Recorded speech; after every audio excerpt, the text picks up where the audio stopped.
So today we're going to be ranking the top 10 running backs heading into the 2026 NFL season. Now, like the quarterbacks video, we will be doing an honorable mention, and this time was tough because both of my honorable mentions really deserve to be at the number 10 spot, so that's why it was tough leaving two out of the list, but I had to because obviously there's only 10 running backs I could rank in the top 10, so I left two running backs I had that could have been arguably in the top 10 out of my list. So with that being said, for my first honorable mention, I got Breece Hall. Last year, Breece Hall, he had over 243 carries. He had over 1,000 yards. For the first time he ever rushed for 1,000 yards. This is the third time he ever had 1,000 total scrimmage yards in his career, and he has 4 rushing touchdowns. He also added 36 receptions, 350 receiving yards, and 1 touchdown. Now, it's tough not having him on the list because I think he really does. He could arguably deserves the number 10 spot that I have on my list. Plus, he plays for the Jets, so he definitely deserves a lot of respect because he is on one of the worst teams in the NFL. Last year, he did have the 243 carries, which is the most he ever had in any seasons he had during his career. And of course, last year he had a lot of touches because Garrett Wilson only played 7 games last year, so he was really the bright spots on the Jets offense, but he definitely deserves an honorable mention because he's being really productive on one of the worst teams in the NFL, the Jets, and he's shown throughout his career he's been a great running back. For my next honorable mention, I got De'Von Achane. Now, last year, De'Von Achane had his best season in his career so far with 238 carries, over 1,300 yards, 8 rushing touchdowns. He was top 5 in rushing yards. And he's been one of the most explosive backs in the NFL. And even in his rookie year, he averaged 7.8 yards per carry on 103 carries. And he averages 5.6 yards per carry throughout his career. And he's shown that he's one of the most explosive running backs. Like I said, even early in his career, he had great flashes, even when splitting carries with Raheem Mostert. And now that he is going to be utilized a lot, since now that Jalen Waddle and Tyreek Hill is no longer on the Dolphins, he's probably going to have even more carries next year. And I almost had him at the 10th spot, but at the last second, I took him out, and it might be a bit I don't know, it could be arguably controversial on who I have at number 10, but it was tough leaving him out of the list, but I think he deserves an honorable mention, and I think next year he's probably going to have even a better year now that he's probably like the best player on the Dolphins offense, and he's probably going to get a lot of carries next year.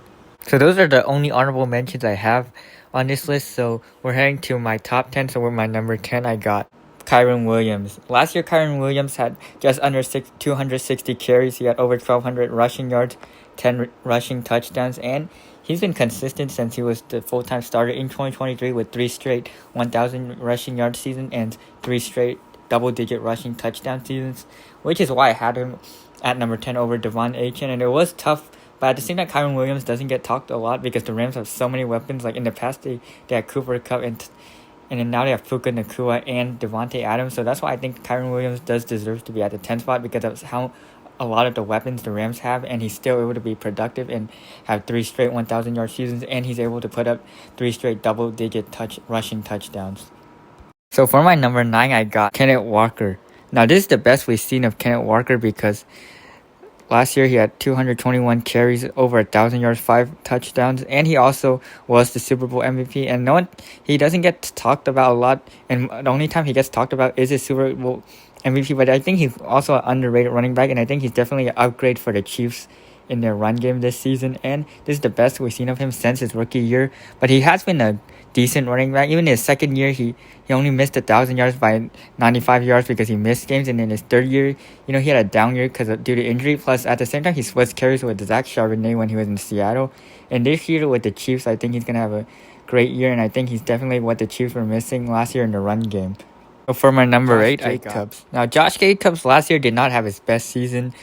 I originally wasn't going to put him on his list, but I think he's going to return to form this coming up season, which is why I have him on this list, because he was injured late in the season. He did not look like himself after the Broncos game because he was dealing with injury. He didn't even look like himself in the wild card game against the Bears.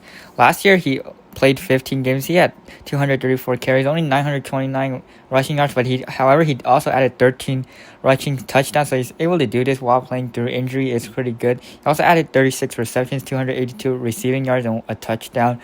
Now, I think next year is going to return to form. Obviously, the last few games he did not look like himself. Like I said, he was playing through knee injury, but he has been playing through injury since the Giants game, and he's still able to be pretty productive. It's pretty good, and I think next year he's going to return to form. I won't be surprised if he makes it back up to the top 5 next season. So for my number 7, I got Saquon Barkley. Now, Saquon Barkley, no, he did not replicate his Offensive Player of the Year 2,000-yard season that he had in 2024. But last year, the Eagles, their offense, they had Kevin Patullo at offensive coordinator, and their offense was not so great. It wasn't like as good as it was in 2024. But last year, Saquon Barkley still had a solid season. The last 4 games, he was great, but he had 280 carries, over 1,100 rushing yards, and 7 rushing touchdowns. He also added 37 catches and 273 receiving yards and 2 touchdowns. So he is able to be still pretty productive, even though he wasn't as insanely good as he was in 2024. But I think next year he's going to have a better year with a new offensive coordinator. I don't know if he can replicate his 2024 season, but I know for a fact that he's going to have a much better year with a better offensive coordinator next season. And I think he could rise up back to the top 5 if he can return to his 2024 form, or he can be just as explosive as he was. So for my number 6, I got James Cook. James Cook is one of the most explosive running backs in the NFL. Last year, he had his best season with 309 carries, which is the most he ever had in his career. And he had over 1,600 rushing yards, which is first in the NFL. And that's also his career high, and 12 rushing touchdowns, which is his second career high, with his career high being 16 touchdowns in 2024. And James Cook has been a great running back. 3 straight 1,000-yard seasons, and he had back-to-back double-digit touchdowns seasons. And now he does have problems like fumbling at times, like you saw against the Broncos. Like they had a chance to go up by double-digit lead, and he fumbled. Like you saw against the Bengals, even though the Bills won that game, but he fumbled like when the Bills had a chance to take the lead. So he is not the perfect running back because he does fumbles at times during like crucial moments. And even in his rookie year, his first carry, I remember, was a fumble. James Cook has been one of the most explosive running backs. He averages 5.1 yards per carry, and even in his rookie years, we saw how explosive he is when he was the running back 2 under Devin Singletary.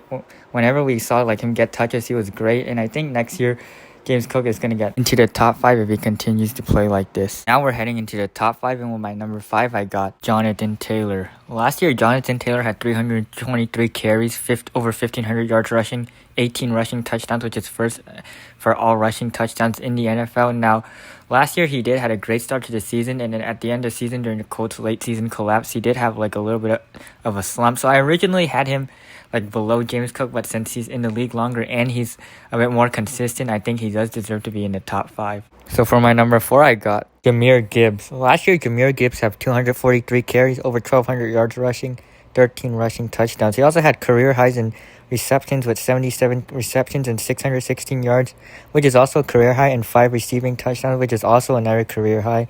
And Jahmyr Gibbs, this is his first full season as the running back one for Detroit Lions, because the past 2 seasons, David Montgomery was the running back one, and Jahmyr Gibbs is also a great running back for fantasy as well. But Jahmyr Gibbs, since he's been splitting carries with David Montgomery since like his rookie year, and he's shown that he's been really explosive and he can be really productive. He's a great dual threat, and he's averages 5.3 yards per carry throughout his career, and he just misses the top 3. But now we're heading into the top 3. So for my number 3, I got Bijan Robinson. Yeah, I know a lot of people would expect him to be at number 1. Now, if you're talking about the next few years, then yeah, he's definitely number 1. But the other 2 in front of him's just been in the league longer, and they're more consistent. That's why I have Bijan at number 3. But last year, Bijan was great last year. He had his best season. He had 287 carries, over 1,400 yards, 7 rushing touchdowns. He also added 79 catches, 820 receiving yards, 4 receiving touchdowns. He added 2,000 scrimmage yards.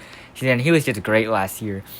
And now that Tyler Algier is gone, I think he's even going to have more carries, because I know in the red zone sometimes Tyler Algier gets more carries, but now I think he's gonna have like even more touchdowns. His rushing touchdowns are gonna go up, and he's been a great dual threat, and he's definitely one of the best running backs to draft in fantasy, and he might even get like to number 1 on the list next year if he continues to play like this, which I think he will, because he's one of the best running backs in the league. It's just that the other 2 is just, like I said, in the league longer, which is why I have him at number 3. So now we're heading into the top 2, and with my number 2, I got Derrick Henry.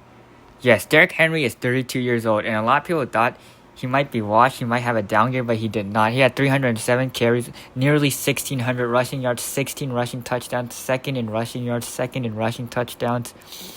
And he's doing this in his 30s too. is pretty damn good, which is why I have him at Bijan Robinson, because throughout his career, Derrick Henry has been always a great running back. Now, this year he did have problems fumbling, like you saw in the Bills game where he cost his team the game. So was the Lions game and the Patriots game. But other than that, he's still pretty good, and I won't be surprised if he continues to play like this, which is why I have him at Bijan, because he's been great throughout his career, and he's still doing this in his 30s. It's pretty damn impressive. Now, Derrick Henry could be number one, but the only reason why I don't have him at number one is because the other guys just even like insanely good, which is why I don't have Derrick Henry at number one.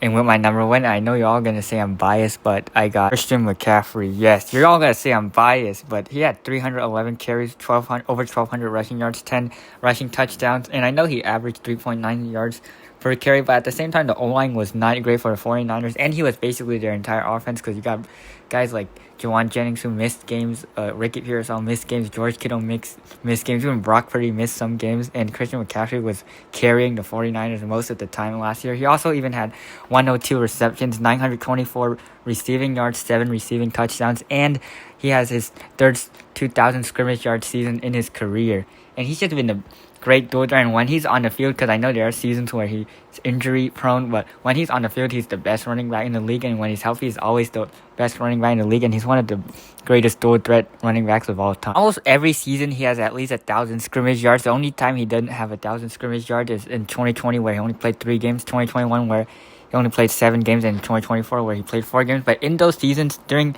the 2020 season, he averaged 124 yards per game, and in 2021 he averaged 112 yards per game, like scrimmage yards, and in 2024 he averaged 87 scrimmage yards per game. So every time he's on the field, he's always productive. He's the best dual threat running back. And when he's healthy, he's always the best running back in the league, which is why I have Christian McCaffrey at number one, not because I'm biased, but he's the best running back in the league. He's a great dual threat. And as of right now, Christian McCaffrey is the best running back in the league. So let me know what you guys think down in the comments below. You guys think guys like Breece Hall or Devon Achane could have had the 10th spot, or you guys think Kyren Williams deserved it? You guys think I was biased with Christian McCaffrey? You think Bijan deserved the 1 spot? Let me know what you guys think down in the comments below, and I will be doing a top 10 wide receivers video, so if you guys want, feel free to keep track of my channel, and I'll see you guys in the next video.